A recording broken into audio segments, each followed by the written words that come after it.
Okay, तो मैंने question number 6 लिख दिया है। अब इसके सॉल्यूशन को देखेंगे। क्वेश्चन में लिखा हुआ है विमाओ 5.5 centimetre into 10 centimetre into 3.5 centimetre वाला एक घनाभ बनाने के लिए, मतलब कोई घनाभ बनाना है, ठीक है, उसकी मेजरमेंट जो है आपको दी हुई है, उसके अकॉर्डिंग जो है आपको घनाभ बनाना है। और इसके लिए बोल रहा है ये घनाभ कैसे बनेगा, तो वो क्वेश्चन में आगे लिखा हुआ है, मैं उस क्वेश्चन को पढ़ता हूँ। क्वेश्चन में लिखा हुआ है 1.75 सेंटीमीटर व्यास और 2 mm मोटाई वाले कितने चांदी के सिक्कों को पिघलाना पड़ेगा। मतलब यह घनाभ बनाना है, ये चांदी के सिक्के को पिघला करके ये घनाभ बनाया जाएगा। तो सिक्का कैसा होता है आप लोग जानते होंगे, सिक्का जो है वो देखा जाए ना एक बेलनाकार फॉर्म होता है, ऊपर का सिक्का के ऊपर का गोलाकार होता है और इसमें कुछ मोटाई होती है। तो ये मोटाई जो है असल में हमारा क्या हो जाएगा, ऊंचाई हो जाएगा। तो हम लोग ये कह सकते हैं कि एक सिक्का जो है वो बेलनाकार फॉर्म होता है। बस फर्क ये है कि ये ऊंचाई इसकी जो है मोटाई ये बहुत कम होती है, लेकिन ये अगर ऊपर उठाया जाएगा, अगर 5-6 सिक्के को एक के ऊपर ऐसे सजाया जाएगा तो आपको ये आकृति कैसी दिखेगी, बेलनाकार फॉर्म में दिखेगी। तो इसलिए सिक्के को भी हम लोग बेलन की आकृति ही मानते हैं, ठीक है। कोई कंफ्यूजन नहीं होना चाहिए इसमें, क्योंकि बेलनाकार आकृति ऊपर से देखने में गोल होता है और उसकी कुछ ऊंचाई होती है। तो इसमें जो ऊंचाई है वो असल में सिक्के की जो मोटाई दी हुई है ना वही ऊंचाई है, बस ये कम है। अगर यही मोटाई बढ़ जाएगा तो आपको साफ साफ ये बेलनाकार आकृति दिखेगा। तो आप ये समझेंगे सिक्के की आकृति जो है वो बेलनाकार होती है।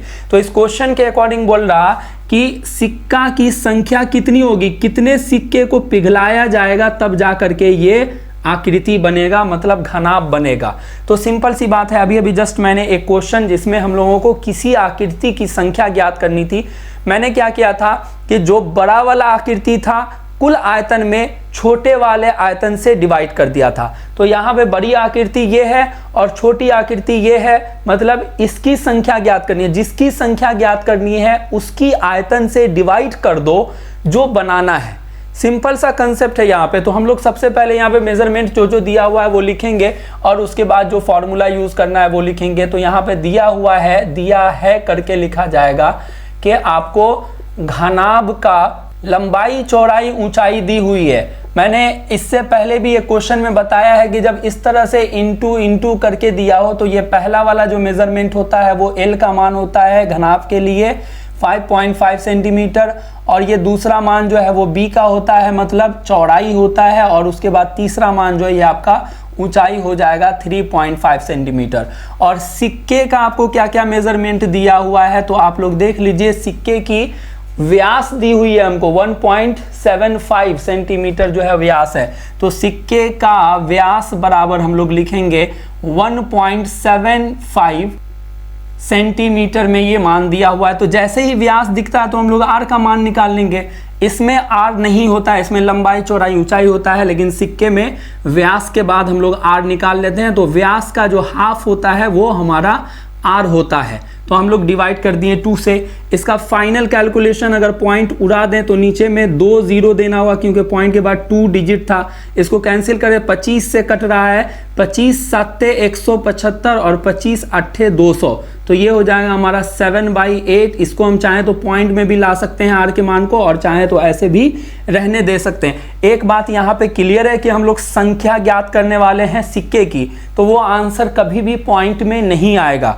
मतलब कि जो भी रिजल्ट आएंगे ना ऊपर नीचे जब उसको कैंसिल करेंगे तो वो पूरा कटने वाला होगा, पॉइंट में मान नहीं आएगा। तो ये भी सोच के हम लोग इसको पॉइंट में नहीं लाते हैं, ऐसे ही रखते हैं, क्योंकि बाद में हमको पॉइंट हटाना भी पड़ सकता है, जैसे यहाँ भी है यहाँ भी है। तो अब हम लोग देखेंगे ये सिक्के का व्यास से हम लोगों ने आर निकाल लिया।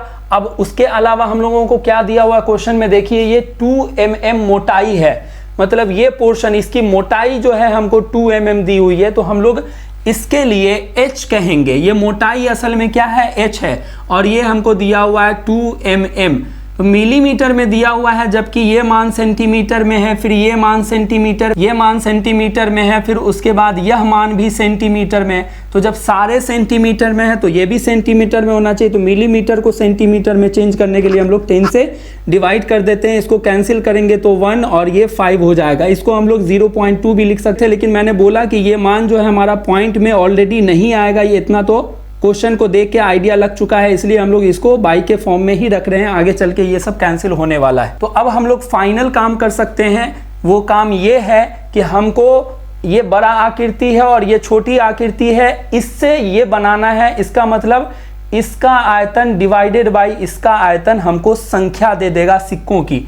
यहाँ पे हम लोगों ने इससे पहले क्वेश्चन में क्या किया था कि जो बड़ी आकृति बेलनाकार थी उसका आयतन अलग से निकाला था, फिर उसके बाद शंक्वाकार आकृति का आयतन अलग से निकाला था, और फिर उसके बाद बेलन की आयतन में शंकु के आयतन से डिवाइड कर दिया था।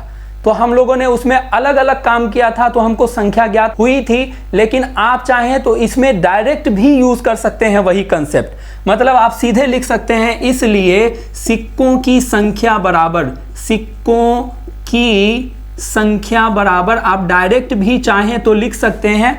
और यहाँ पे आपको लिखना होगा कि घनाभ का आयतन बट्टा में आप देख लीजिए सिक्के का आयतन लिखना होगा। घनाभ का आयतन बट्टा सिक्के का आयतन।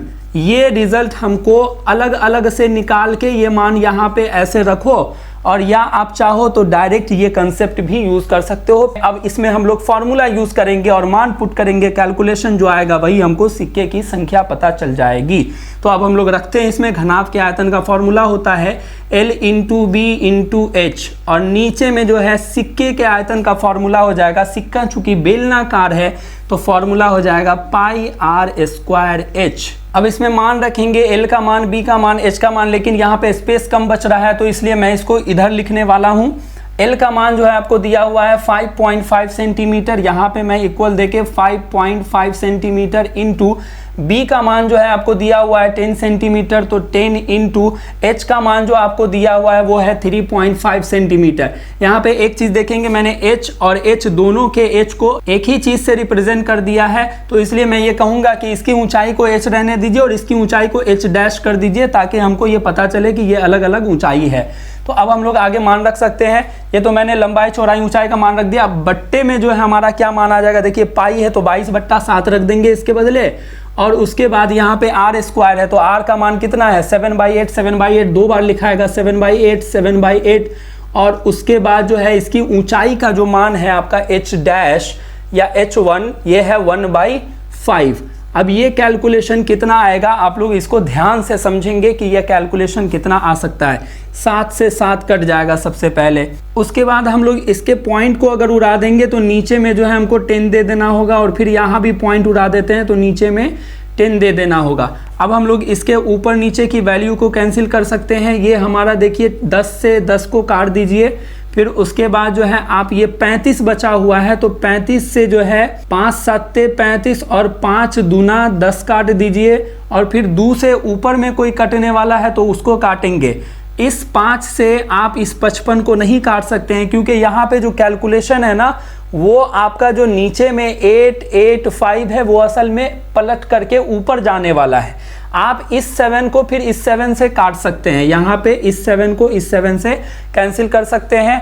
बाकी अब कोई यहाँ पे नहीं कट रहा, हाँ 11 से ये कट रहा है, 11 दूना 22 और 11 पंचे 55।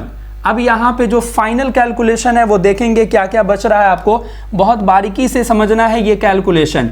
यहाँ पे ऊपर में बचा हुआ है 5, फिर उसके बाद ये बड़ा वाला बट्टा है और यहाँ पे बचा हुआ है 2, और उसके बाद आगे बढ़ते हैं तो यहाँ पे बचा हुआ है 2, तो ये हो जाएगा 4, और फिर उसके नीचे जो बचा हुआ है वो आपका बचा हुआ है 8 × 8 × 5। तो आपको पता है ये 8 × 8 × 5 जो है ये सब ऊपर में गुना हो जाएगा, 8 × 8 × 5 ये जो है सब ऊपर चला जाता है। मैं इस बात को अगर साइड में समझाने की कोशिश करूं तो ये हमारा जैसे हमको लिखा हुआ है 3/5 और बट्टे में 4 लिखा हुआ है, तो इसका फाइनल कैलकुलेशन जो होता है ना वो होता है, अगर ये हमारा बड़ा वाला बट्टा है मतलब कि ऊपर में एक ही नंबर था और नीचे में जो है बट्टे वाला नंबर है अगर, तो ये फाइनल कैलकुलेशन जो होता है वो होता है 3 और ये 4 ऊपर चला जाता है गुना में और नीचे में 5 रह जाता है। तो इसी कंसेप्ट का हमने यूज करके नीचे में जो थर्ड बट्टे वाला नंबर सब था उसको मैंने ऊपर में भेज दिया मल्टीप्लाई में, और जो सेकेंड बट्टे वाला नंबर सब था, ये फर्स्ट है ये सेकेंड है, तो सेकेंड बट्टे वाला जो नंबर है वो हमारा यहाँ पे रह जाएगा नीचे ही, और ये थर्ड नंबर जो है वो ऊपर चला जाएगा गुना में। तो मैंने वही किया है, यहाँ पे जो तीसरे बट्टे में नंबर सब है वो सब ऊपर चला गया, और जो दूसरे बट्टे वाला था ये हमारा 2 था, फिर आगे चल करके ये 2 था, तो ये 4 हमारा लिखा हुआ है नीचे में। अब इसको और भी कैलकुलेशन करते हैं, तो ये 4 से इसको काट सकते हैं, 4 दूना 8। अब हम लोग इसका फाइनल आंसर निकालते हैं, तो ये कितना हो जाएगा, 5 दूना 10, 10 5 50 और 8 5 40, 400 हमारे पास ये फाइनल रिजल्ट आ गया। और ये रिजल्ट किसका था, सिक्कों की संख्या का हमने मान निकाला था। यहाँ के बाद का कैलकुलेशन यहाँ पे किया है, 400 आया, इसका मतलब 400 सिक्के को जब पिघलाया जाएगा तो हमारा रिजल्ट बनेगा ये घनाभ। ओके, तो मैंने क्वेश्चन नंबर 7 लिख दिया है। अब इसके सॉल्यूशन को देखते हैं। क्वेश्चन कह रहा 32 सेंटीमीटर ऊंची और आधार त्रिज्या 18 सेंटीमीटर वाली एक बेलनाकार बाल्टी रेत से भरी हुई है। मतलब बेलनाकार बाल्टी है, हम लोग फिगर बना देते हैं क्वेश्चन के अकॉर्डिंग, और ये बेलनाकार बाल्टी जो है बोला जा रहा है कि यह रेत से भरी हुई है, मतलब इसमें बालू है, ये पूरा रेत इसमें भरा हुआ है। इसका मेजरमेंट जो हमको दिया हुआ है वो देख लीजिए, 32 सेंटीमीटर इसकी ऊंचाई है, मतलब यहाँ से यहाँ का पोर्शन जो है ये आपका 32 सेंटीमीटर दिया हुआ है। यहाँ पे दिखा देते हैं 32 सेंटीमीटर, यह इंफॉर्मेशन हम लोग लिखेंगे बाद में। आधार त्रिज्या 18 सेंटीमीटर, आधार त्रिज्या का मतलब ये नीचे का पोर्शन जो है इसका वृत्ताकार होता है, तो इसी की त्रिज्या हमको दी हुई है 18 सेंटीमीटर। अब आगे देखेंगे, क्वेश्चन में ये बोल रहा है कि ये बाल्टी है और ये पूरा रेत से भरा हुआ है। इस बाल्टी को भूमि पर खाली किया जाता है, ठीक है, और इस रेत की एक शंक्वाकार ढेरी बनाई जाती है। मतलब इसमें से जो रेत निकलेगा ना उससे एक शंक्वाकार ढेरी बनाया जाएगा, मतलब उसी रेत को इस शेप में लाया जाएगा क्वेश्चन के अकॉर्डिंग। तो इस शेप में जब लाया जाएगा तो क्या किया जाएगा उसका, यदि शंक्वाकार ढेरी की ऊंचाई 24 सेंटीमीटर, मतलब इसकी ये पोर्शन जो है हमारा 24 सेंटीमीटर दिया हुआ है क्वेश्चन के अनुसार, तो हमको बोल रहा है इस ढेरी की त्रिज्या ज्ञात कीजिए, मतलब आर का मान बताइए ये क्या होगा, और फिर उसके बाद तिर्यक ऊंचाई ज्ञात कीजिए, मतलब ये वाला जो पोर्शन होता है एल का मान, ये हमसे पूछा जा रहा है कि क्या होगा।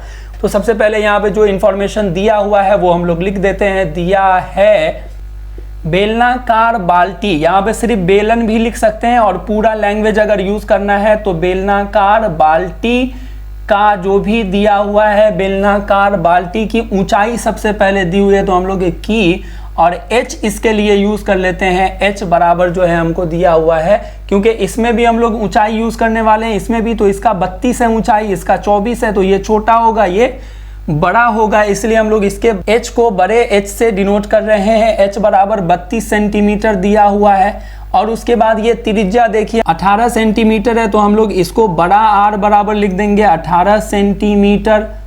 और उसके बाद जो है आगे बढ़ते हैं तो हमको ये शंक्वाकार ढेरी है, तो हम लोग इसको सिर्फ शंकु भी लिख सकते हैं या शंक्वाकार ढेरी भी लिख सकते हैं। जो लैंग्वेज यूज करता है ना वो अगर यूज करते हो आप तो वो ज़्यादा अच्छा, ज़्यादा खूबसूरत माना जाता है कि हम लोग मैथमेटिक्स के क्वेश्चन के कंसेप्ट को समझ रहे हैं कि किस तरह की फिगर की बात हुई है। तो इसलिए हम लोग लिख रहे हैं शंक्वाकार, यहाँ पे शंक्वाकार ढेरी की आपको क्या क्या दिया हुआ है, तो ऊंचाई भी दी हुई है h बराबर, और ये h का मान कितना है 24 सेंटीमीटर है शंकु की ऊंचाई जो है आपका, और इसमें जो है आपको r का मान त्रिज्या पूछा जा रहा है और l का मान पूछा जा रहा है, मतलब ये दोनों का मान हमको ज्ञात करना है यह कितना है।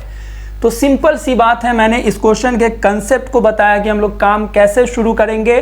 तो चूंकि बेलनाकार रेत से शंक्वाकार ढेरी बनाई गई है, इसलिए बेलनाकार रेत का आयतन बराबर हो जाएगा शंक्वाकार ढेरी का आयतन। बहुत सिंपल सा, यह बात को हम मेंशन कर देंगे, चूंकि बाल्टी के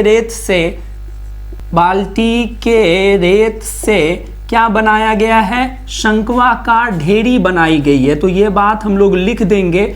तो इसका मतलब ये हुआ कि हम लोग पूरा कंसेप्ट समझ रहे हैं इस क्वेश्चन का। ढेरी बनाया गया है।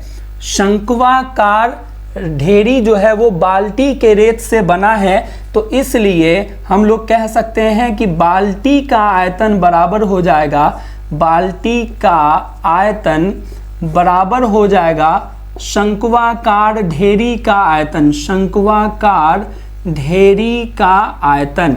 यहाँ पे आप ये देख लीजिए कि बाल्टी जो है आपका कैसा है, बेलनाकार है, और शंक्वाकार ढेरी तो मैंने यहाँ पे यूज कर ही दिया। यहाँ पे ये यूज कर लीजिए कि बेलनाकार बाल्टी का आयतन, ये और ज्यादा खूबसूरत हो जाएगा मैथ, देखने वाले को भी समझ में आ जाएगा कि क्वेश्चन कैसा था, कि आंसर ऐसा बनाया गया। तो अब हम लोग यहाँ पे फॉर्मूला यूज करेंगे। बेलनाकार बाल्टी का आयतन का मतलब बेलन का आयतन, और इसका फॉर्मूला होता है पाई बड़ा वाला आर स्क्वायर बड़ा वाला एच, क्योंकि मैंने यहाँ पे बता दिया था कि ये मान ज्यादा है, इसलिए हम लोग इसके मान को बड़े इंग्लिश अल्फाबेट से रिप्रेजेंट कर रहे हैं। और शंक्वाकार ढेरी का आयतन का मतलब शंकु का आयतन, जो कि होता है 1/3 पाई आर स्क्वायर एच। हम लोगों को इसमें सारे मान पुट करके पहले आर का मान निकालना होगा, जो कि हमको पहले निकालना है। देखेंगे कैलकुलेशन, इधर भी पाई गुना में है सबके साथ और इधर भी, तो हम लोग इस पाई को कैंसिल कर देते हैं।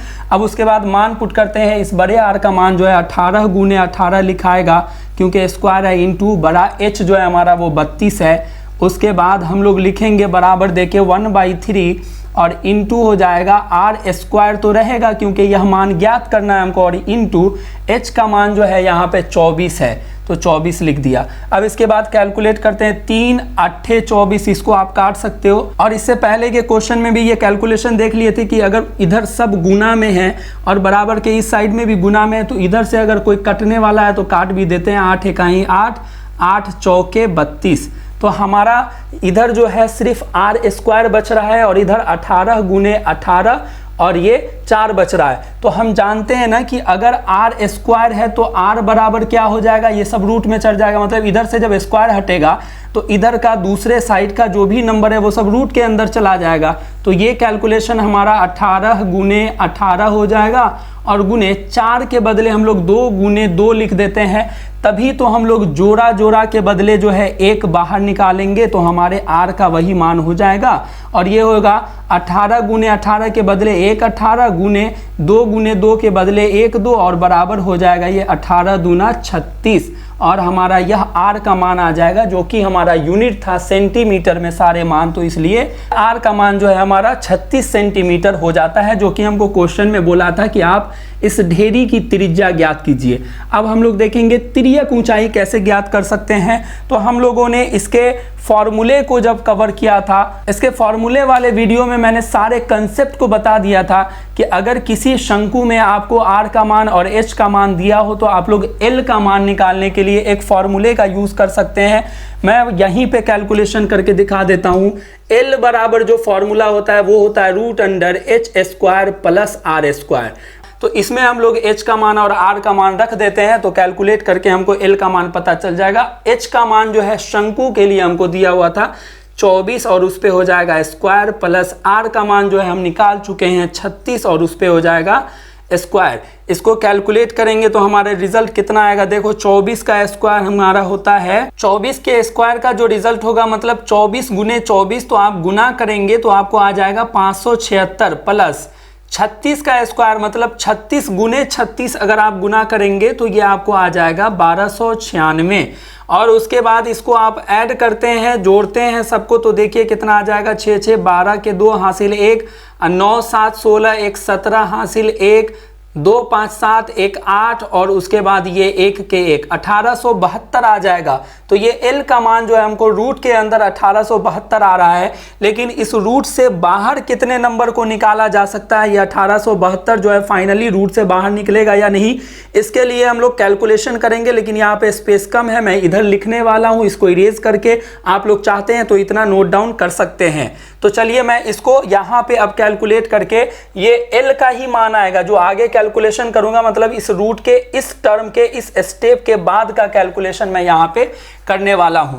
मैं क्या करूंगा, रूट के अंदर जो भी नंबर होते हैं उसको रूट से बाहर निकालने के लिए हम लोग उसको तोड़ करके गुना के फॉर्म में लिखते हैं। तो 1872 को रूट के अंदर हम क्या लिख सकते हैं, तो इसके लिए हम लोग यहाँ पे कैलकुलेशन करते हैं। 1872 को हम लोग इसको तोड़ते हैं पहले अभाज्य गुणनखंड के रूप में।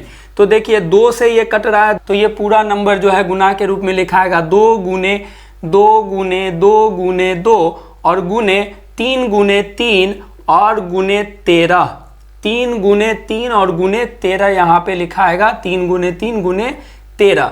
ये हमारा जो है इस नंबर का अभाज्य गुणनखंड आया है। ये मैंने ऐसे चेक करके इसको निकाला है, ठीक है। तो ये कैलकुलेशन आप लोग भी कर सकते हैं अगर आगे ऐसा कोई क्वेश्चन आता है तो। अब इसके आगे का स्टेप क्या होता है, ये जोड़ा के बदले एक नंबर बाहर निकलता है, तो ये 2 के बदले 1 2 बाहर निकलेगा, ये 2 2 के बदले 1 2 बाहर निकलेगा, फिर ये 2 3 के बदले 1 और उसके बाद ये 13 का जोड़ा बना ही नहीं, तो यह रूट के अंदर ही 13 रह जाएगा। तो ये हमारा कैलकुलेशन कितना हो जाए, 2 दूना 4 4 तिया 12, बाहर वाले नंबर गुना हो जाएंगे और रूट के अंदर जो नंबर होते हैं वो रूट के अंदर ही रह जाएंगे। तो ये आंसर जो है हमारे इस क्वेश्चन का फाइनल आंसर माना जाएगा। कैलकुलेशन यहाँ पे मैंने स्टेप बाय स्टेप बच्चे की तरह समझाया है।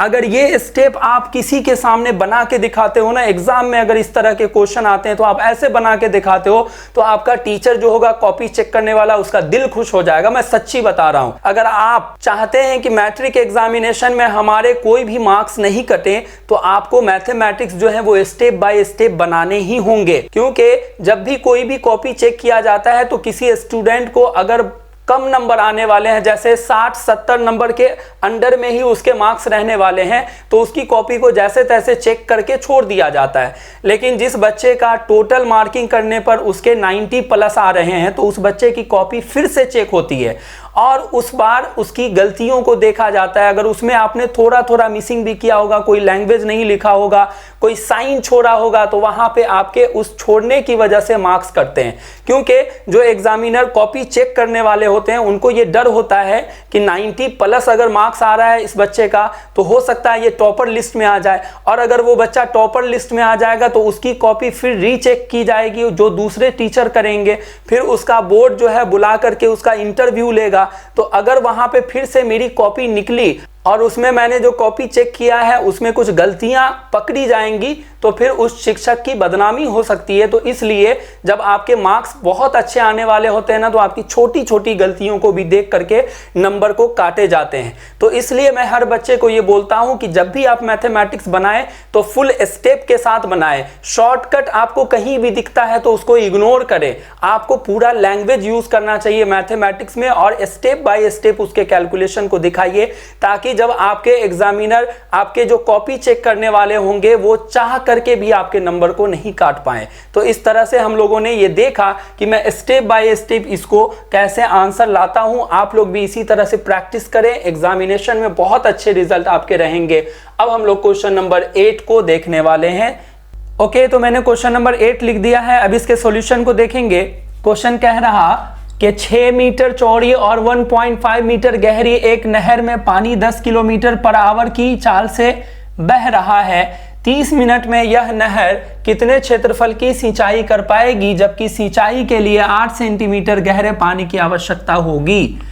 यह जो क्वेश्चन है वो पिछले जितने भी क्वेश्चन अभी तक हम लोगों ने सॉल्व किए हैं उससे थोड़ा सा कंसेप्ट इसका अलग है, लेकिन इसके आगे वाला जो क्वेश्चन है क्वेश्चन नंबर 9 वो इसी से मिलता जुलता है। तो इसको बहुत ध्यान से समझना है कि इस क्वेश्चन के अकॉर्डिंग हमको करना क्या है, इस क्वेश्चन में जो बातें की गई हैं उसके अकॉर्डिंग हम लोग फिगर कैसा बना सकते हैं। तो सबसे पहले देखिए, यहाँ पे 6 मीटर चौड़ाई दी हुई है और ये गहराई दी हुई है किसी नहर की। तो आप जानते हैं कि नहर का फिगर कैसा होता है। कोई भी नदी जो होती है जिससे पानी बहती है वो कैसा होता है, दोनों तरफ से मिट्टी होती है और बीच में जो है मिट्टी खाली होती है, वो गहरा होता है और उसी में पानी बहता है, पानी फ्लो होता है। तो एक तरह से जो नहर की आकृति होती है वह घनाभ के रूप का होता है, मतलब कि वो नीचे जो बह रहा है पानी वो किस शेप में बहता है, तो मिट्टी दोनों तरफ से होता है और बीच में जो है जगह खाली होता है, उसी में पानी बहता है। तो हम लोग कहते हैं कि इसमें जो पानी बह रहा है, जिस डायरेक्शन में बह रहा है वो उसकी लंबाई हो जाती है, और उसके बाद नहर की जो चौड़ाई होती है कि पानी कितना जगह लेकर के आगे की ओर बढ़ रहा है, तो वो चौड़ाई हो जाती है। और फिर उसकी गहराई कितनी है, नहर जो है, नदी जो है, उसमें गहराई कितनी है, तो वो ऊंचाई हो जाती है। मतलब नहर की अगर तुलना हम 3 डायमेंशनल फिगर में करें तो वो घनाभ जैसा होता है। और इसीलिए यहाँ पे आपको देखिए चौड़ाई भी दी हुई है और गहराई भी दी हुई है, इसमें लंबाई नहीं दिया हुआ है। तो हम लोग ये कहेंगे कि यहाँ पे जो नहर है वो घनाभ की आकृति का है और इसमें लंबाई, चौड़ाई, ऊंचाई होती है, जिसका आयतन निकाला जा सकता है, उसमें पानी कितना बह रहा है वो हम लोग निकाल सकेंगे। ठीक है। उसके बाद क्वेश्चन में कह रहा कि इस नहर से जो पानी बह रहा है, नहर में जो पानी बहता हुआ जा रहा है, तो ये पानी जो है कहीं जाकर के किसी क्षेत्र पर गिर रहा है। ठीक है, किसी क्षेत्र पर गिर रहा है, कोई जगह है, खेत होगा या कुछ भी होगा, यहाँ पे बस लिखा हुआ है कि वो किसी क्षेत्रफल पर जाके गिर रहा है और वहां पे सिंचाई करनी है, मतलब पानी की आवश्यकता है। इस जगह पर कोई पेड़ पौधे उगाए जा रहे हैं, सिंचाई करनी है। ये क्षेत्रफल कितना है, कितने जगह पे पानी गिर रहा है, हमको यही ज्ञात करना है इस क्वेश्चन के अनुसार।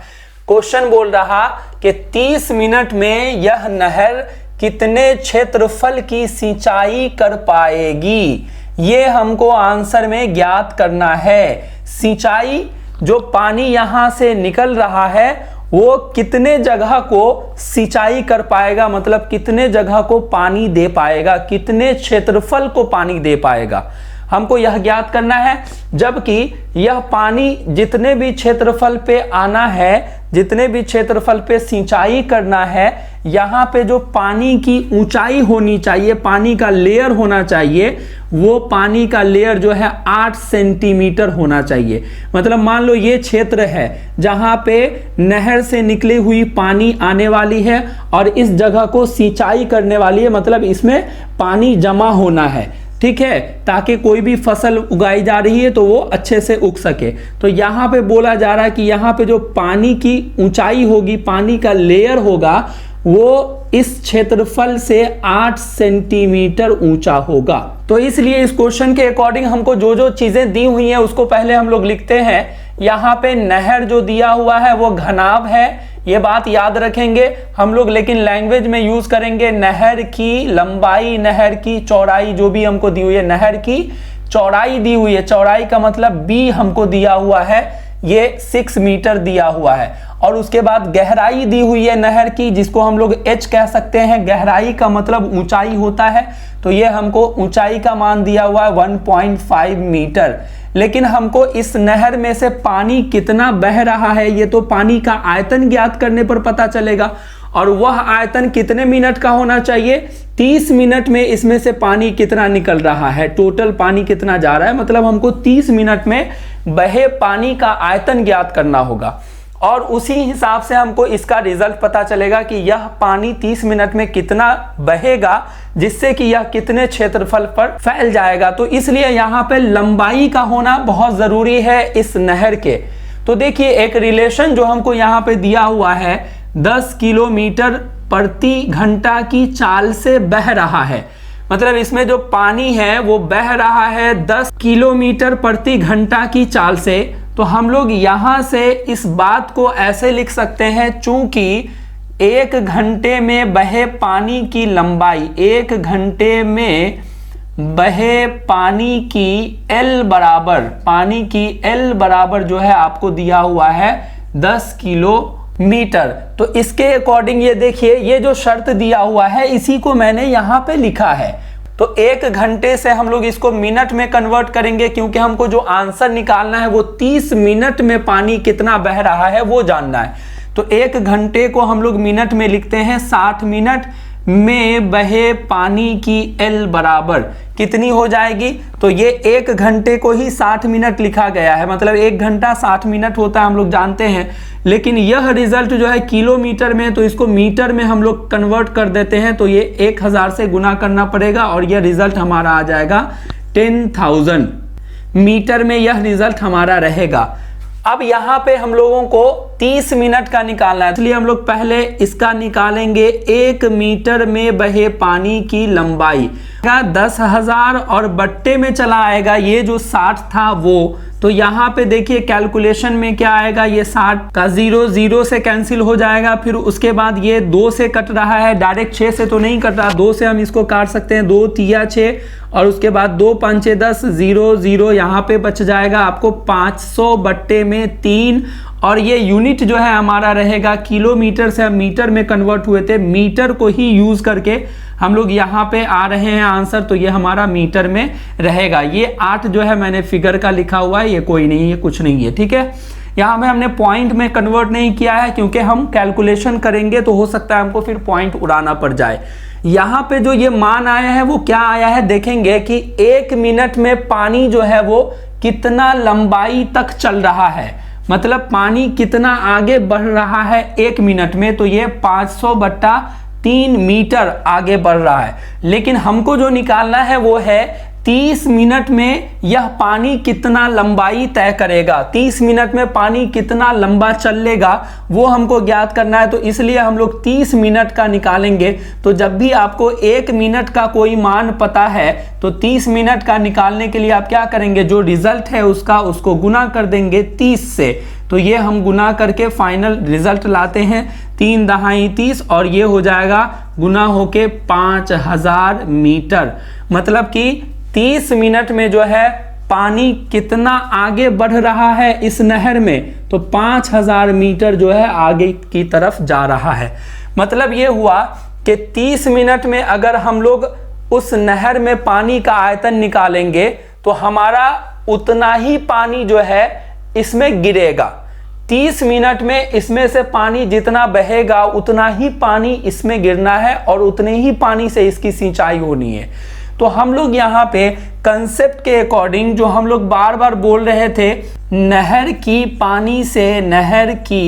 पानी से सिंचाई की जाएगी, सिंचाई की जाएगी, नहर की पानी से सिंचाई की जाएगी। तो इसका यह अर्थ होगा कि तो इसलिए 30 मिनट में बहे पानी का आयतन, 30 मिनट में नहर से बहे पानी का आयतन, नहर से बहे पानी का आयतन, थोड़ा लैंग्वेज ये लिखना पड़ रहा है लेकिन यह बहुत ज़रूरी है आपके कंसेप्ट को क्लियर करने के लिए। मैं इसलिए ये लैंग्वेज लिख रहा हूँ ताकि आप जब इस क्वेश्चन को खुद से भी बनाएंगे ना तो आपके स्टेप सारे क्लियर हैं, आप बस उसको देखेंगे और आपको समझ में आ जाएगा कि इसमें क्या किया गया है और खुद से भी आप इसको सॉल्व कर पाएंगे बहुत आसान तरीके से। तो इसलिए मैं यहाँ पे लिख रहा हूँ 30 मिनट में नहर से बहे पानी का आयतन बराबर हो जाएगा, जरा सोचिए क्या बराबर हो जाएगा, बराबर हो जाएगा सिंचाई वाले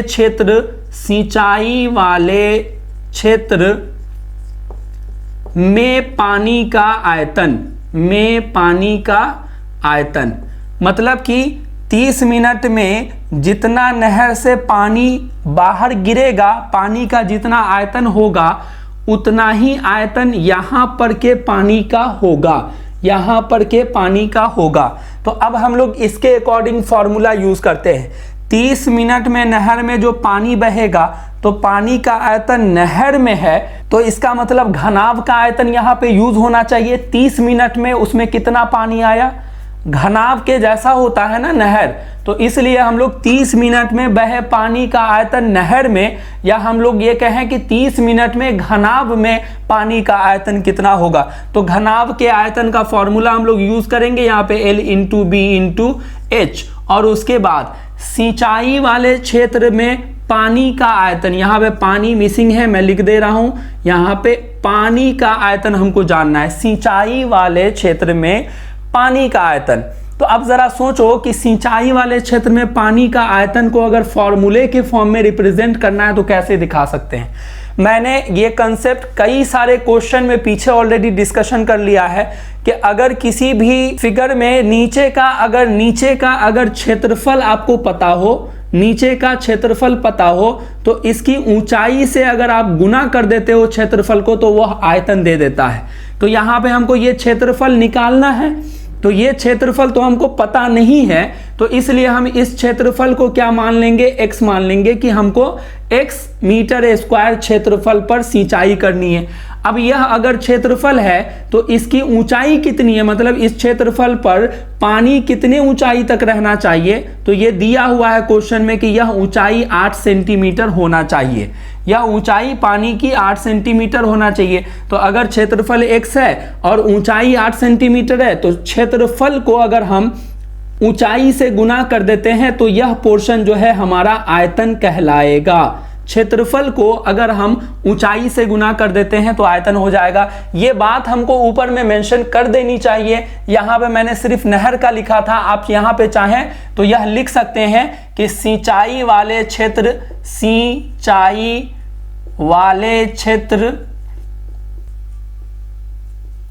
में पानी की H बराबर जो है आपको दिया हुआ है कितना, पानी की ऊंचाई कितनी होनी चाहिए, 8 सेंटीमीटर होनी चाहिए। बाकी यहाँ जो यूनिट सब है वो मीटर में दिया हुआ है, तो हम लोग यहाँ सेंटीमीटर को मीटर में कन्वर्ट कर लेते हैं 100 से डिवाइड करके, तो ये हो जाएगा 2 जीरो के बदले ये लिखाएगा 0.08 मीटर में लिखा जाएगा। उसके बाद हम लोगों को सिंचाई वाला क्षेत्र यहाँ पे मैंने x से रिप्रेजेंट किया है और हमको वही ज्ञात करना है कितने क्षेत्रफल की सिंचाई कर पाएगी।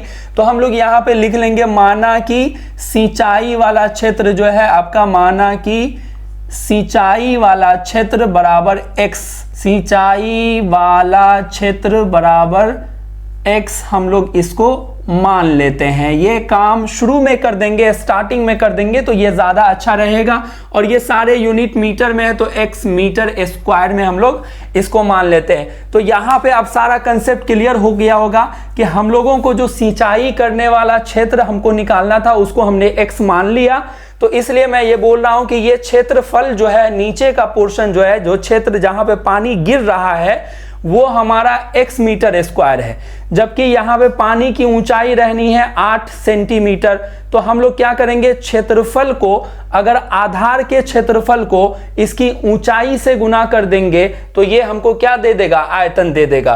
तो इसलिए हम लोग यहाँ पे जो अगर फॉर्मूला लिखना चाहें तो सिंचाई वाले क्षेत्र में पानी का जो कुल आयतन होगा वो होगा सिंचाई वाले क्षेत्र का क्षेत्रफल और गुने उसकी ऊंचाई, मतलब कि ये 8, लेकिन यहाँ पे हमने इसको मीटर में निकाल लिया है 0.08 मीटर, तो यहाँ पे ये लिखाएगा 0.08 मीटर।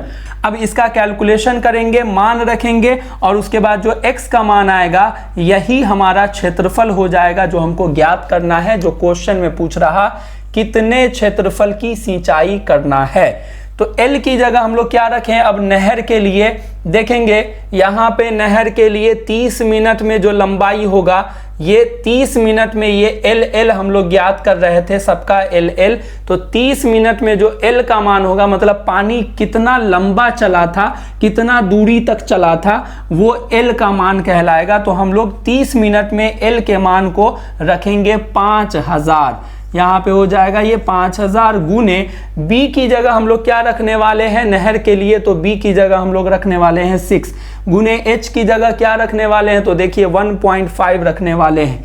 यहाँ पे सिर्फ हम लोगों ने L का मान निकाला था, जबकि B का मान और H का मान हमको दिया हुआ था। बराबर यहाँ पे लिखा जाएगा x इंटू 0.06 और उसके बाद यहाँ पे कैलकुलेशन करके हम लोगों को x का मान निकालना है और वही हमारा फाइनल रिजल्ट हो जाएगा। कैलकुलेशन करने के लिए हम लोग इसके पॉइंट को भी चाहें तो उड़ा सकते हैं, पॉइंट उड़ाएंगे तो नीचे में हम लोग को 10 देना पड़ेगा, फिर यहाँ का पॉइंट उड़ाते हैं तो नीचे में 100 देना पड़ेगा, क्योंकि पॉइंट के बाद 2 डिजिट हम लोगों को दिख रहे हैं। अब इसमें कैलकुलेशन करेंगे तो देखिए 10 से इसका 1 0 कैंसिल हो गया। तो चलिए यहाँ पे थोड़ा स्पेस कम बच रहा है, मैं इसको ऊपर लिखना चाहूँगा। यहाँ पे अगर मैं इधर मिटाना चाहूँ, आप लोग लिखना है तो इसको लिख लीजिए बहुत आसानी से। ये सारी बातें मैंने बहुत अच्छे से लैंग्वेज में लिखा हुआ है, इसको फॉलो करेंगे तो आपके सारे मार्क्स मिलेंगे जो भी क्वेश्चन आप एग्जामिनेशन में बनाएंगे। और ये कंसेप्ट आप लोगों को ध्यान रखना है, क्योंकि अगले क्वेश्चन में फिर से हम लोग यही कंसेप्ट को यूज करने वाले हैं, अप्लाई करने वाले हैं। यहाँ पे देखिए, यहाँ पे बचा हुआ है 500 इंटू 6 और ये 15 है, तो ये अगर मल्टीप्लाई करें तो 15 छक्के 90 और 9 पंचे 45, 15 छक्के 90 और 9 पंचे 45, तो एक 0 और उसके बाद इसका 2 0, हम लोगों को इतना आ जाता है 1500 गुने 6 गुने 15 को अगर गुना करते हैं तो ये 45,000 आ जाता है। और बराबर जो है हमको यहाँ पे बच रहा है, देख लीजिए x गुने 008, अब सिर्फ 8 ही कहलाएगा तो x इंटू 8 हो जाएगा और नीचे में 100 हो जाएगा। बेसिक कैलकुलेशन यहाँ पे हमको x का मान निकालना है तो यहाँ पे क्रॉस गुना कर देते हैं अगर इसको इससे 1 से, तो ये 8x इधर हो जाएगा और बराबर जो है ये इससे गुना होके ये हो जाएगा आपका 45,000 गुने 100, तो 2 0 इस पे और एक्स्ट्रा दे दिया जाए तो x बराबर जो है हमारा ये हो जाएगा 45 पे 5 0 दिया हुआ है और उसके बाद ये बट्टे में आ जाएगा 8। अब इसको हम लोग काटते हैं, ये कटेगा या नहीं कटेगा देखते हैं। ये 8 से अगर डिवाइड करते हैं इसको तो ये हो जाएगा 8 पंचे 40, 5 आ जाएगा यहाँ पे, फिर यहाँ पे 5 बचेगा 50 हो जाएगा, 8 छक्के 48, फिर 2 बचेगा ये 20 हो जाएगा, तो 8 दूना 16, फिर 4 बचेगा यहाँ, फिर ये 40 हो जाएगा, 8 पंचे 40 और डबल 0 यहाँ पे बच जाएगा। तो ये रिजल्ट हमारा मीटर स्क्वायर में आ जाएगा, क्योंकि x को मैंने क्या माना था, x को मैंने सिंचाई की जाने वाला क्षेत्रफल माना था x, जो कि क्वेश्चन में पूछ रहा था कितने क्षेत्रफल की सिंचाई कर पाएगा वो पानी जो नहर से बाहर निकल रहा है, तो मैंने उसको x माना था। यहाँ पे पूरा कंसेप्ट बताया हुआ है और कैलकुलेट करके मैंने x का मान ले आया। यहाँ पे 56,25,00 मीटर स्क्वायर में ये रिजल्ट है। लेकिन आपके बुक में जो आंसर दिया हुआ है वो हेक्टेयर में भी दिया हुआ है और मीटर स्क्वायर में भी दिया हुआ है, तो एक तो हमारा आंसर ये मीटर स्क्वायर में ये हो जाएगा। और इसको अगर हम लोग हेक्टेयर में बदलना चाहते हैं तो हम लोग कुछ नहीं, बस इसको 10,000 से डिवाइड कर देते हैं। मीटर स्क्वायर को अगर हेक्टेयर में बदलना हो तो आप इसको 10,000 से डिवाइड कर दीजिए और जो रिजल्ट आएगा वह हेक्टेयर में माना जाएगा।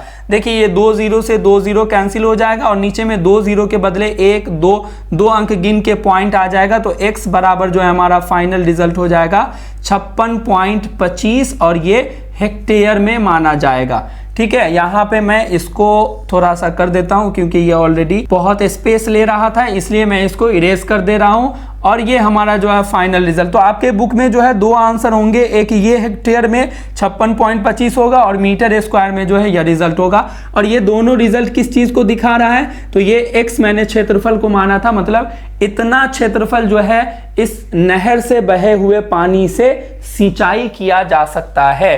तो इस तरह से हम लोगों ने इस क्वेश्चन को भी कंप्लीट कर लिया। अब हम लोग क्वेश्चन नंबर 9 देखेंगे। उस क्वेश्चन में यही कंसेप्ट फिर से यूज करने वाले हैं। ओके, तो मैंने क्वेश्चन नंबर 9 लिख दिया है। अब इसके सॉल्यूशन को देखेंगे। क्वेश्चन कह रहा, एक किसान अपने खेत में बनी 10 मीटर व्यास वाली और 2 मीटर गहरी एक बेलनाकार टंकी को आंतरिक व्यास 20 सेंटीमीटर वाले एक पाइप द्वारा एक नहर से जोड़ता है। इस क्वेश्चन के अकॉर्डिंग अगर फिगर देखा जाए तो बोल रहा कि कोई नहर है तो उसमें पानी बह रहा है, नहर में पानी बह रहा है। ये ऐसे क्वेश्चन में फिगर हम लोग दिखा रहे हैं। नहर का यहाँ पे फिगर बनाना थोड़ा सा मुश्किल है, इसलिए मैं ऐसे दिखा रहा हूँ। पानी बह रहा है, जो कि इससे पहले वाले क्वेश्चन में भी हम लोगों ने देखा था। क्वेश्चन के अकॉर्डिंग बोल रहा कि इस नहर से कोई एक पाइप द्वारा, तो पाइप कैसा होता है आप लोग जानते होंगे, वो पाइप जो है बेलनाकार होता है। ये बिल्कुल क्लियर होना चाहिए कि पाइप जो है वो एक बेलनाकार फॉर्म में होता है। तो बोल रहा कि इस पाइप से जो है एक बेलनाकार टंकी को जोड़ दिया जाता है, मतलब यहाँ पे जो है कोई बेलनाकार टंकी बनाया गया है और उस पाइप से जोड़ा गया है, जो कि नहर से पानी को इसमें ला रहा है। नहर से ये पाइप द्वारा जो है पानी इसमें आ रहा है। तो क्वेश्चन में पूछा जा रहा कि यदि पाइप में पानी 3 किलोमीटर प्रति घंटा की चाल से बह रहा है, मतलब इसमें जो पानी बह रहा है ना वो 3 किलोमीटर प्रति घंटा की चाल से बह रहा है, तो आपसे पूछा जा रहा है कि कितने समय बाद टंकी पूरी भर जाएगी, मतलब इस टंकी में पूरी तरह से पानी कितने समय के बाद भर जाएगा। तो आप देखिए यहाँ पे ये पिछले क्वेश्चन जैसा ही कंसेप्ट आ गया। यहाँ पे फिर से नहर की पानी की बात हो रही है और नहर से पानी जो है वो एक पाइप के थ्रू आ रहा है किसी दूसरे बेलनाकार फॉर्म में। असल में जो पाइप होता है ना, वो पाइप भी बेलनाकार फॉर्म होता है, और ये पानी पाइप से होकर के जिस टंकी में गिर रही है वो टंकी भी बेलनाकार है इस क्वेश्चन के अकॉर्डिंग। तो हमसे बस ये पूछा जा रहा है कि पानी पूरी तरह इसको भरने में कितना समय लेगा। तो इससे पहले हम लोग जो क्वेश्चन देखे हैं उसमें था कि कितने क्षेत्रफल को सिंचाई करेगा, तो मैंने ऊपर में ही लिख दिया था कि माना कि वह x क्षेत्रफल को सिंचाई करेगा। तो यहाँ पे कितना समय लेगा, तो हम मान लेंगे माना कि इसमें समय जो भी x घंटा ले रहा है या x मिनट ले रहा है, जो भी मानना है आप उसको मान लीजिए और उसके अकॉर्डिंग फिर हम लोग काम करेंगे। माना कि यहाँ पे लैंग्वेज लिखना होगा, माना कि टंकी को भरने में लगा समय, यहाँ पे लिख दिया जाएगा टंकी को भरने में लगा समय, को भरने में लगा समय बराबर हम लोग x घंटा मान लेते हैं या मिनट में भी मान सकते हैं। लगा समय बराबर x घंटे में मान लिया जाए तो यहाँ पे हम जो भी क्वेश्चन में कंडीशन दिया होगा उस कंडीशन को फॉलो करके हम लोग फाइनली x का मान निकालेंगे, और यही x का मान हमको क्या दे देगा कि टंकी को कितना समय लगा भरने में, ये बेलनाकार टंकी को कितना समय लगा भरने में, और यह रिजल्ट जो है हमारा घंटे में होगा। लेकिन हम लोग चाहें तो उसको मिनट में भी कन्वर्ट कर सकते हैं, क्योंकि समय जो है वो मिनट में भी हो सकता, घंटे में भी हो सकता, सेकेंड में भी हो सकता। तो रिजल्ट पे भी डिपेंड करता है। अगर बड़ी संख्या आ रही है तो उसको हम लोग घंटे में देखेंगे, और अगर छोटी संख्या आ रही है तो उसको हम लोग मिनट में देखेंगे। ये बात का ऑप्शन है, ये लास्ट में हम लोग कन्वर्ट कर लेंगे। हमारा दो आंसर हम लोग लिखेंगे, बुक से जो मैच कर जाए वो आपका आंसर होगा। लेकिन ये x का मान अब हम लोगों को ज्ञात करना जो है मेरा टारगेट है।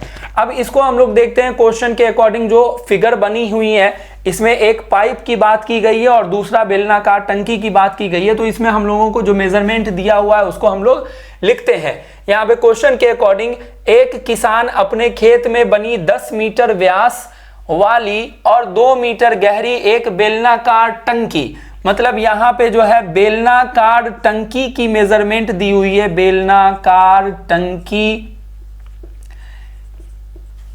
का व्यास दिया हुआ है सबसे पहले आपको 10 मीटर। ये देखिए 10 मीटर ये हमने लिख दिया, और जैसे ही व्यास हमको दिखता है तो हम लोग सबसे पहले जो निकालते हैं वो हमारा होता है त्रिज्या।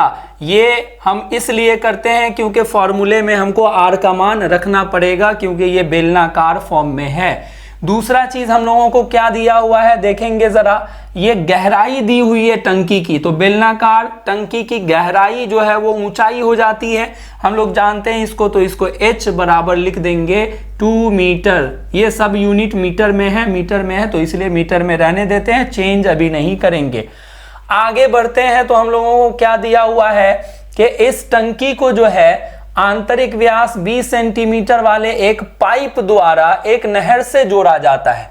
मतलब जो पाइप है, तो पाइप भी कैसा होता है भाई, तो वो बेलनाकार होता है। मैं यहाँ पे मेंशन भी कर दे रहा हूँ, कंफ्यूज होने की जरूरत नहीं है। बेलनाकार पाइप की आपको व्यास दी हुई है 20 सेंटीमीटर। बेलनाकार पाइप का व्यास बराबर जो है आपको दिया हुआ है 20 सेंटीमीटर। तो इससे हम लोग क्या करेंगे, r का मान निकाल लेंगे, जो कि हो जाएगा हमारा 20/2, और ये हो जाएगा 10 सेंटीमीटर में हो जाएगा। लेकिन यहाँ पे देखिए मैंने इसके भी r को उसी r से और इसके भी r को स्मॉल r से रिप्रेजेंट किया, तो इसलिए हम इसको थोड़ा सा अलग कर देते हैं। इसको हम लोग r1 कह देते हैं, ठीक है। और या इसको ये कह सकते हैं कि ये 5 मीटर है, ये 10 सेंटीमीटर है, तो ये छोटा है ये, तो इसको हम बड़े r से भी दिखा सकते थे, इसको छोटे r से, लेकिन यहाँ r1 भी कर देंगे तो कोई प्रॉब्लम नहीं है।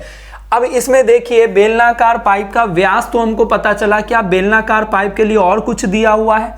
ये बेलनाकार पाइप से पानी कितना बह रहा है, ये पानी का आयतन हम लोग कैसे ज्ञात कर सकते हैं? जो भी पाइप है उसमें पानी कितना बह रहा है उसका आयतन अगर जानना होगा तो हम लोग असल में बेलन के आयतन का फॉर्मूला ही यूज करेंगे, जो कि होता है पाई r²h। पाई हमको मान पता होता है, r का मान पाइप के लिए दिया हुआ है, लेकिन h का मान यहाँ पे नहीं दिया हुआ है। लेकिन आगे देखिए कुछ कंडीशन आपको दी हुई है। यदि पाइप में पानी 3 किलोमीटर प्रति घंटा की चाल से बह रहा, तो हम लोग इस बात को कैसे यूज करेंगे, पिछले क्वेश्चन में भी मैंने बताया है कि इस बात को हम लोग यूज करेंगे। चूंकि 1 घंटे में बहे पानी की लंबाई हम लोग लिखते हैं, 1 घंटे में बहे पानी की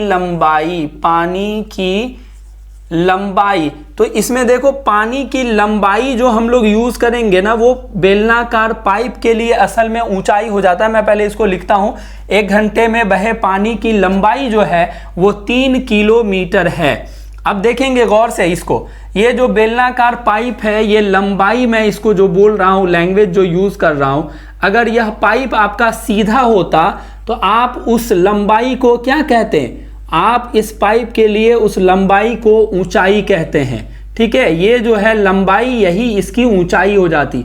मतलब बेलनाकार पाइप की जो लंबाई है ये असल में क्या है, h का मान है। किसके लिए, बेलनाकार के लिए। तो यहाँ पे भी मैंने दिखाया हुआ है h का मान टंकी के लिए और ये पाइप के लिए, तो इसलिए h1 कर देते हैं। इसके r को भी r1 कर दिया था, इसके h को भी h1 कर दिया।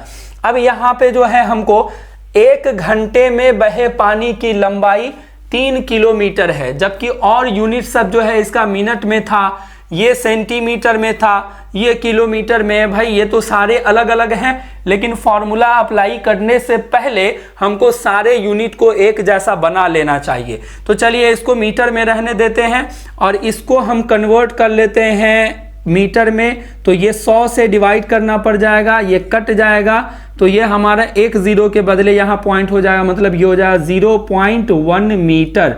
इसको मीटर में बदल दिया। अब किलोमीटर को भी हम लोग मीटर में बदल देते हैं, तो ये हो जाएगा 3 गुने 1000 से जब गुना कर देंगे तो ये भी मीटर में आ जाएगा, तो इसलिए ये हो जाएगा 3000 मीटर।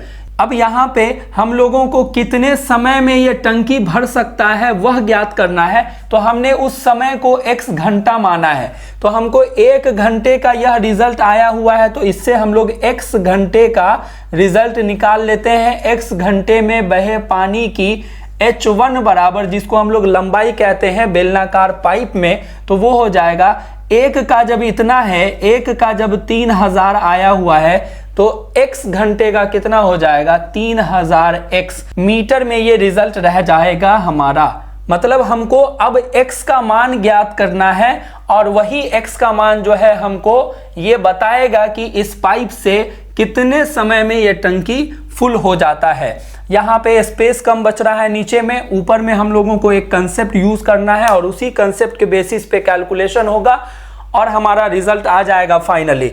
अब यहाँ पे एक बात बहुत ध्यान से समझने का है कि सबसे पहले ये मैंने माना था कि टंकी को भरने में जो है समय लग रहा है x घंटा। सबसे पहले मैंने स्टार्टिंग में ही माना था, क्योंकि हमको क्वेश्चन में वही पूछ रहा था कि टंकी कितने समय में पूरा भर जाएगा, इसलिए मैंने टंकी को x घंटे में वो भर सकता है ऐसा माना था। लेकिन मैंने क्या किया हुआ है कि मैंने x घंटे में इसमें पानी कितना बह रहा है उसका भी मान निकाल लिया है। x घंटे में पानी कितना बह रहा है उसका भी मान निकाल लिया है, मतलब उसकी लंबाई निकाल ली है।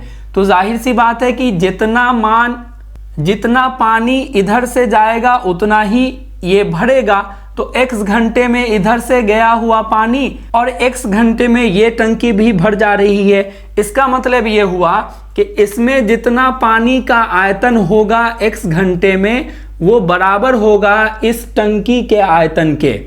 इसमें x घंटे में जितना पानी इसमें आ रहा है, इस कुल पानी का आयतन बराबर होगा इस टंकी में कुल पानी के आयतन के। तो हम लोग यही लैंग्वेज यहाँ पे यूज करने वाले हैं और दोनों के आयतन के फॉर्मूले को बराबर लिखने वाले हैं। नीचे में स्पेस कम बच रहा है तो मैं ऊपर में लिखूंगा, जो भी मेजरमेंट दिया हुआ है उसको ध्यान में रखेंगे। यहाँ पे मैं इरेज करता हूँ, यहीं पे लिख करके काम चल जाएगा मेरा और उसके बाद जो है हमारा आंसर आ जाएगा। ये रिजल्ट हमको ध्यान में रखना है जो भी बेलन शंकु का है। अब हम लोग लिखेंगे, लैंग्वेज यहाँ पे यूज करना होगा x घंटे में पाइप से बहे पानी का आयतन। बस ध्यान से इसको देखते रहें, लैंग्वेज को समझें और उसके बाद आपका भी कंसेप्ट 100% क्लियर हो जाएगा। x घंटे में पाइप से बहे पानी का आयतन हमको ज्ञात करना है। पाइप से बहे पानी का आयतन ये बराबर किसके होगा, तो x घंटे में इससे जितना पानी गिरेगा वह पानी जो है इसको पूरी तरह भर देगा, क्योंकि इसको भरने में लगा समय x घंटा है। तो इधर का पानी बराबर होगा इसके आयतन के, तो हम लोग यहाँ पे लिखेंगे बराबर टंकी का आयतन, और ये टंकी जो है बेलनाकार है, ये याद रखेंगे, फॉर्मूला जो है हम लोग वही यूज करेंगे। टंकी का आयतन, जगह यहाँ पे कम बच रहा है, अब इसको मैं धीरे धीरे इरेज करूंगा और नीचे आंसर लिखता जाऊंगा। x घंटे में पाइप से बहे पानी का आयतन का फॉर्मूला जो है वो हो जाएगा पाई r स्क्वायर h। क्यों? क्योंकि जो पाइप था वो आपका बेलनाकार फॉर्म में होता है, लेकिन पाइप के आर को मैंने R1 दिखाया था और H1 दिखाया था, इसका मान हम लोग रखने वाले हैं। बराबर हो जाएगा टंकी का आयतन, और टंकी भी जो है आपका बेलनाकार फॉर्म में है, तो ये हो जाएगा पाई r स्क्वायर h। टंकी की त्रिज्या को r और ऊंचाई को h से दिखाया था, इसलिए मैंने ये लिखा। अब इसमें देखेंगे हम लोग मान रखते हैं, सबसे पहले पाई से पाई कैंसिल हो जाएगा। यहाँ पे R1 का मान जो है आपको आया हुआ था, यही लिखा हुआ है, ये R1 का मान था। अगर आप लोगों ने नोट डाउन किया है तो बहुत अच्छी बात है, नहीं तो वीडियो को थोड़ा सा पीछे करके देख लीजिए। ये R1 का मान सेंटीमीटर में दिया हुआ था, मैंने इसको मीटर में कन्वर्ट किया था। तो R1 की जगह हम लोग रखेंगे 0.1 इंटू 0.1 और इंटू h डैश की जगह जो है वो रखाएगा, देखिए नीचे में लिखा ही हुआ है 3000x लिखाएगा h डैश की जगह, और बराबर दे करके हम लोग आगे मान लिखने वाले हैं, जो कि मान हमको ऊपर में लिखा हुआ है, इसलिए मैं नीचे का इरेज कर देता हूं।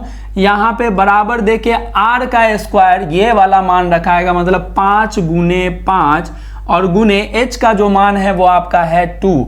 तो अब ये हमारा 2 हो गया। इसका कैलकुलेशन हम लोगों को करना है और इसी से फाइनल रिजल्ट आएगा।